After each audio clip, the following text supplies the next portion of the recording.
Assalamualaikum warahmatullahi wabarakatuh. Welcome back to my YouTube channel. Di video kali ini saya akan membahas soal dari LKS Intan Pariwara, tepatnya bab 2 uji kompetensi 1, yaitu materi mengenai vektor. Nah, sebelum kita lanjut ke pembahasan soalnya, bagi adik-adik yang belum subscribe, silahkan diklik dulu tombolnya, kemudian jangan lupa like dan share ke teman-temannya, supaya kakak tambah semangat untuk mengupdate pembahasan soal dari LKS Intan Pariwara. Nah, tanpa panjang lebar lagi, langsung aja kita bahas soal yang pertama. Ini sudah ada soalnya ya, perhatikan gambar berikut. Jadi ada gambar 1, 2, 3, dan 4.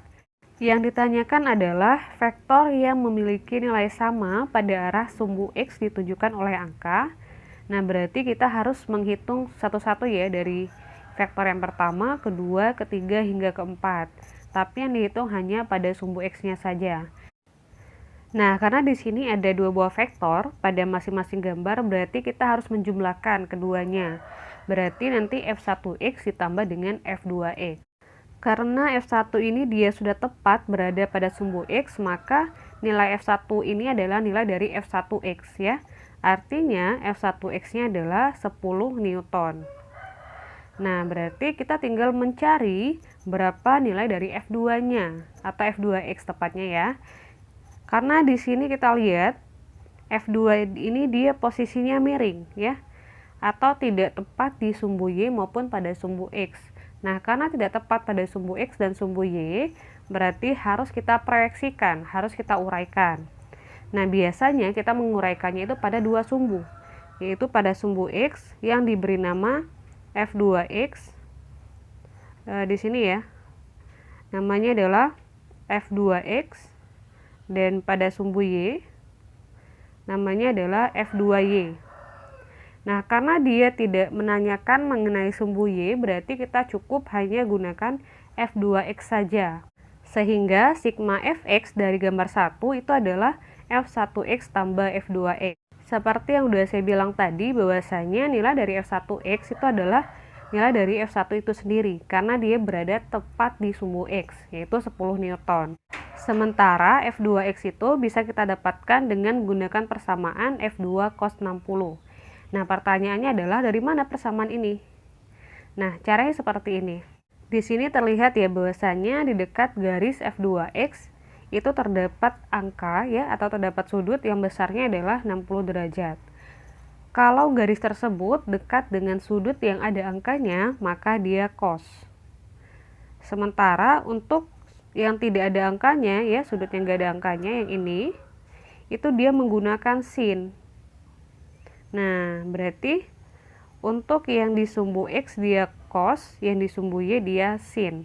Sehingga F2X itu adalah F2 cos dari sudutnya. Nah, di sini kan 60 ya, berarti F2 cos 60. Sementara yang F2Y berarti F2 sin 60. Gitu. Dari sana ya datangnya, semoga paham. Nah, setelahnya tinggal kita masukin aja masing-masing angkanya. Masukin F1-nya 10, kemudian F2-nya juga 10 ya. Kelihatan kan ya, ini F2-nya 10. Kemudian cos 60.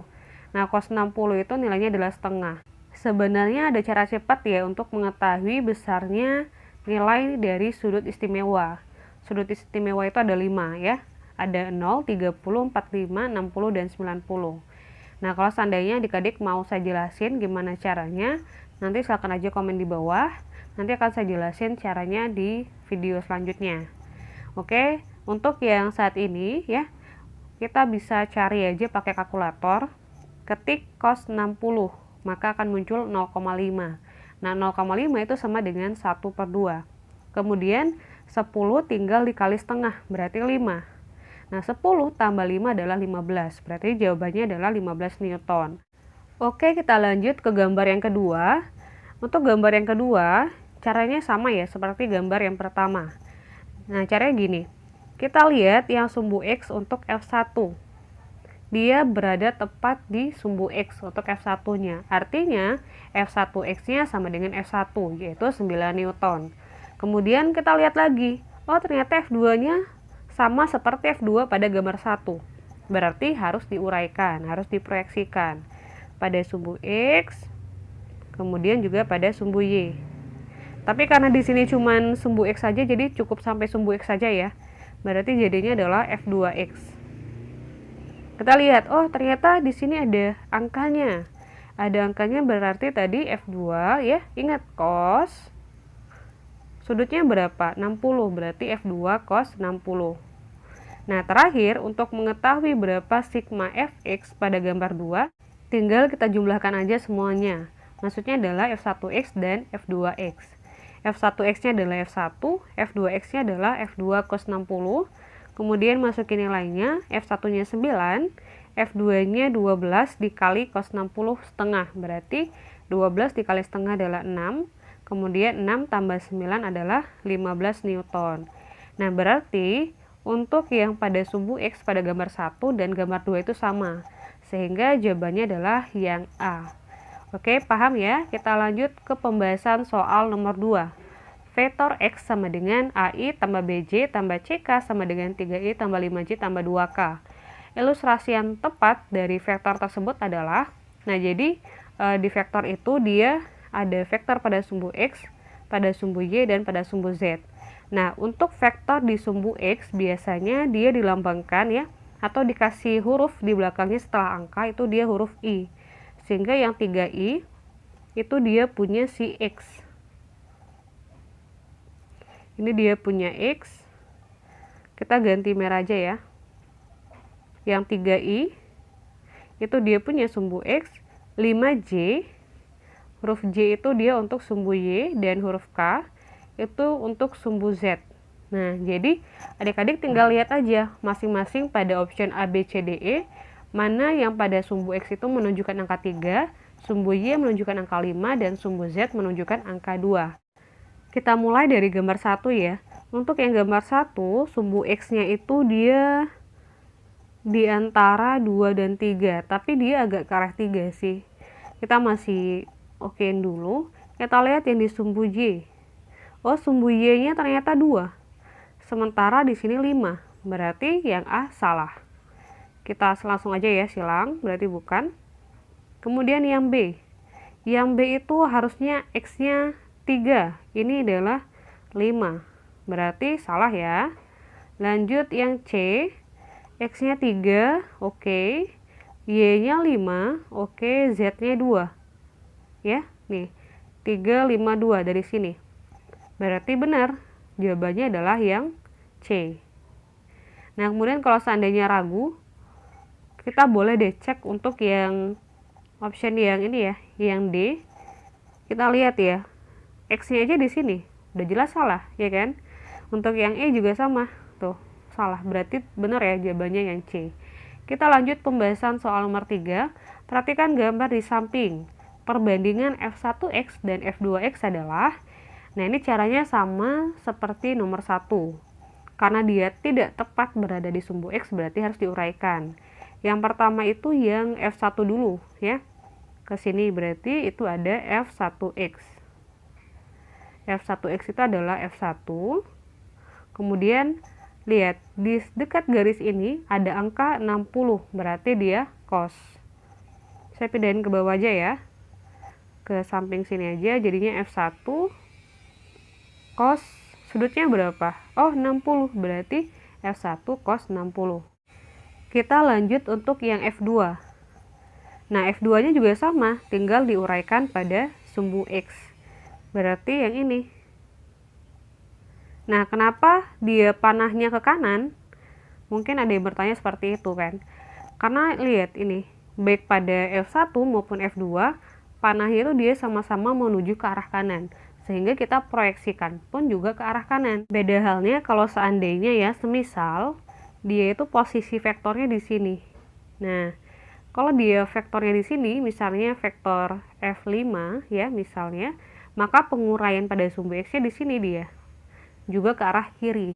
Jadi dia menyesuaikan dengan vektor yang diketahui dari soal. Gitu. Semoga paham ya. Kita lanjut untuk yang F2. Ini F2X-nya di sini. Nah, F2X-nya Itu berarti F2X sama dengan F2 ya. Kemudian F2X itu kan yang ini ya garisnya. Dan F2-nya yang ini. Berarti posisi garis F2X itu dekat dengan angka. Berarti dia cos. Angkanya berapa? 30. Berarti F2 cos 30. Nah, setelah kita tahu nih masing-masing persamaan untuk mencari F1X dan F2X-nya, tinggal kita bandingin dengan persamaan ini. F1X-nya tulis ya, F1 cos 60, F2X-nya tulis F2 cos 30. Kemudian tinggal masukin aja angkanya.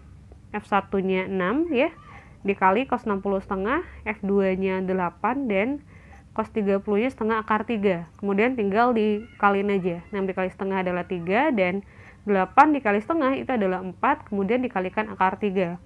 Sehingga perbandingannya adalah 3 banding 4 akar 3. Jawabannya adalah yang D. Kita lanjut pembahasan soal nomor 4. Perhatikan gambar berikut. Vektor satuan pada vektor P dan Q dapat dituliskan dalam persamaan. Nah, kita lihat ya. Untuk vektor P, itu dia yang sebelah sini. Oke, kita lihat pada sumbu X nilainya adalah 4. Dan ingat, pada sumbu X vektor satuannya adalah I. Sehingga dia menjadi 4I. 4I, kemudian kita lihat pada sumbu Y-nya. Ini I ya, sorry yang gak susah. Sumbu Y-nya itu 5. Berarti positif ya, positif 5, berarti 4I ditambah 5J. Nah, kita lihat ya vektor P-nya. 4I tambah 5J, benar. 4I tambah 5J. Ini salah, yang C. Kemudian yang ini yang salah ya. Berarti udah salah semua ya, yang C. Kemudian yang D salah juga, yang E juga salah. Berarti jawabannya adalah antara A dan B. Kemudian kita fokus ke vektor Q. Caranya sama, kita lihat garis yang ini, yang ke arah sumbu X itu adalah angka 5. Nah, berarti dia 5I. Kemudian kita cek lagi, karena dia berada di ruas sebelah kiri, dan ingat ya, kalau pada koordinat, untuk bagian yang sebelah kiri, sumbu X itu dia bernilai negatif. Yang di sebelah kanan bernilai positif. Sehingga 5 ini bernilai negatif 5I. Negatif 5I. Kemudian pada sumbu Y, dia yang ini. Nah, berarti angka 8. Artinya vektornya adalah min 5I ditambah dengan 8J. Kita tinggal cek untuk bagian yang A dan B saja. Ini 8I dikurang 5J. Ini kebalik ya, harusnya min 5I tambah 8J. Yang benar berarti yang B. Jawabannya adalah yang B. Oke, untuk video kali ini cukup sampai sini. Untuk yang materi selanjutnya, maksudnya pembahasan yang nomor 5 dan seterusnya, adik-adik lihat aja di part 2-nya, linknya akan saya tulis di kolom deskripsi. Jangan lupa like, share, dan subscribe. Terima kasih. Wassalamualaikum warahmatullahi wabarakatuh.